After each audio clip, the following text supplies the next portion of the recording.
volvemos a hablar del COVID. ¿Por qué? Porque en Reino Unido se prendieron todas las luces rojas. ¿Por qué? Porque crecen los contagios y estamos hablando de una población que ya ha sido inmunizada, en muchos casos con las 2 dosis de la vacuna. Entonces, ¿qué es lo que está pasando realmente con el COVID en Reino Unido? Lo charlamos con Delfina Mocorrea.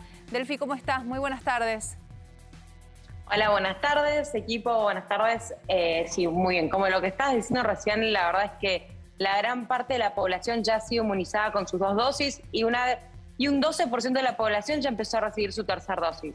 Ahora, la cantidad de contagios sigue aumentando, pero lo más preocupante no es la cantidad de contagios, sino que también está aumentando la mortalidad y las internaciones. Ah, bueno. ¿Cómo no era que eso es un punto. Claro, porque hasta ahora, hasta donde sabíamos, la vacuna te protegía contra las maneras más graves del COVID. ¿Esto es entre población no vacunada o entre población vacunada? No, esto es entre población vacunada. Estamos con un 86% de la población vacunada. Ahora, también lo que sabemos es que la inmunidad que da la vacuna empieza a decrecer después de los 6 meses y que la inmunidad que ofrece AstraZeneca decrece más rápido que la de Pfizer, por ejemplo. Y acá la mayor parte de la población se vacunó con AstraZeneca. Y ahora, también, así como el Reino Unido fue uno de los primeros países en empezar a vacunar y vacunó muy rápido, allá por diciembre de 2020 fue la primera vacuna aplicada, ya pasamos esos 6 meses. O sea, sobre puede todo ser que de se la haya población vencido de el riesgo. efecto. Puede ser, estamos frente a un vencimiento de la segunda dosis. Más o menos, o sea, no quiere decir que se haya vencido, pero sí se empieza a notar que disminuyó esa inmunidad que, vamos a repetir esto, Delfina, porque me parece muy importante. Hasta ahora nosotros decíamos, si tenés las 2 dosis y te contagias de COVID, vas a vivirlo muy levemente. Y vos nos estás contando otra cosa, que hay muertes y que hay internaciones. Es otro escenario al que veníamos barajando nosotros. Sí, es otro escenario, pero a la vez también recuerden que nosotros aquí en el Reino Unido se empezó a vacunar antes. Entonces Argentina todavía está con esa protección de la segunda dosis, porque mucha gente recién acaba de terminar, o está terminando, o terminó hace 3 meses su plan de vacunación. ¿Por qué en Reino Unido se está demorando entonces la tercera dosis? Si se empieza a ver esto, digamos, y en su momento pudieron vacunar tan rápido. Bueno, uno de los mayores problemas es que mucha gente no quiere darse esa tercera dosis. Mucha gente está en contra y dice, a mí me dijeron que eran 2 dosis, yo debería ya estar cubierto. Mucha otra gente dice, primero empecemos a vacunar a la gente que ni siquiera tiene una dosis. Mucha gente también pasa más por una cuestión, si queremos, solidaria a países que todavía les faltan vacunas. Mucha gente está a favor de, en vez de recibir una tercera dosis, exportar esas vacunas a gente que la necesita más. Y también tiene que ver con un problema de la distribución de esta tercera dosis. No está siendo tan rápida como la primera y segunda dosis. Bien. Entonces nos encontramos ante una situación en que solo el 12% de la población mayores de 50 años ha recibido esta tercera dosis. 12%. Y que se puede... que es bajo comparado a la velocidad que comparado veníamos... con otros países es altísimo. ¿Y cómo juegan en toda esta ecuación, cómo juegan las nuevas variantes? Bueno, hasta ahora la nueva variante, la Delta Plus, la AY, no me acuerdo el número, pero la Delta Plus, que es la variación de la Delta, por ahora solo representa el 6% de los casos confirmados.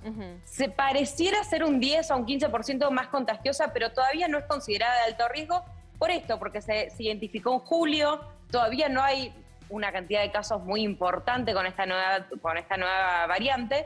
Entonces, la variante predominante sigue siendo la Delta. Es por eso que también hoy se anunció que se abre el país al turismo. Por ejemplo, se empieza a reconocer la cartilla de vacunación de Argentina, que hasta ahora no era reconocida.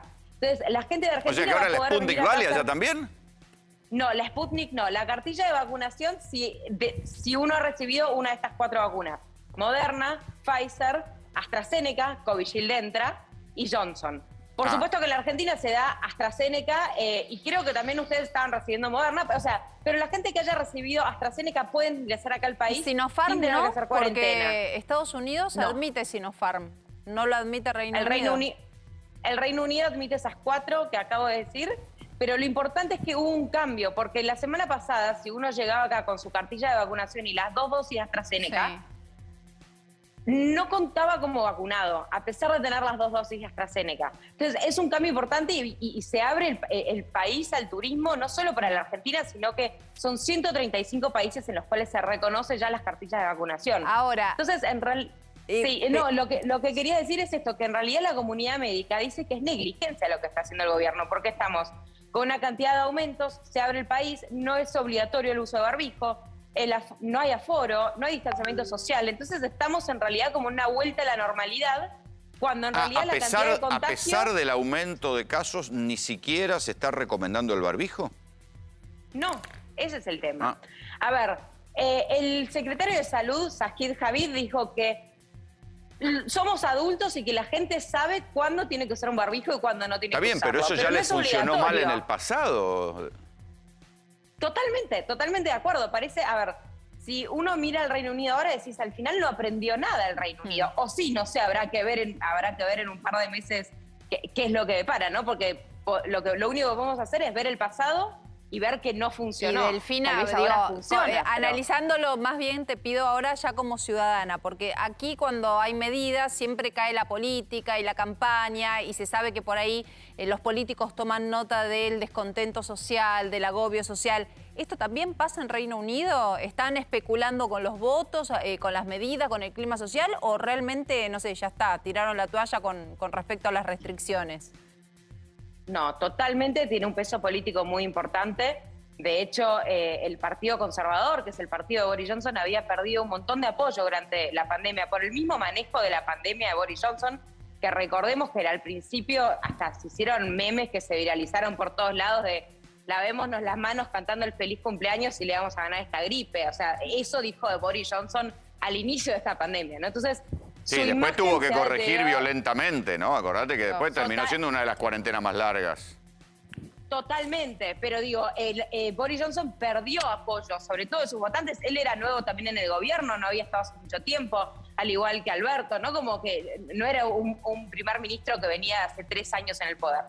Entonces, ahora, después de que, por supuesto, que la economía sufrió un montón, y recordemos que el Reino Unido también está ahora en un momento no solo post-pandemia, sino que post-Brexit. Claro. Entonces, la economía está sufriendo muchísimo. Vieron que hace poco, o sea, de lo único que hablábamos es no hay nafta, no hay camioneros, hay faltantes en los supermercados, no porque no haya productos, sino porque no hay camioneros. Esto tiene que ver con el Brexit.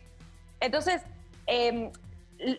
a la hora de tomar la decisión de liberar las restricciones, de que no haya más restricciones, fue una decisión política. Claro, sí. Y bueno, que después, totalmente. Que son esas decisiones que después terminan teniendo que revisar cuándo es el virus el que les impone la agenda. Delfina, muchísimas gracias por el contacto y por las explicaciones.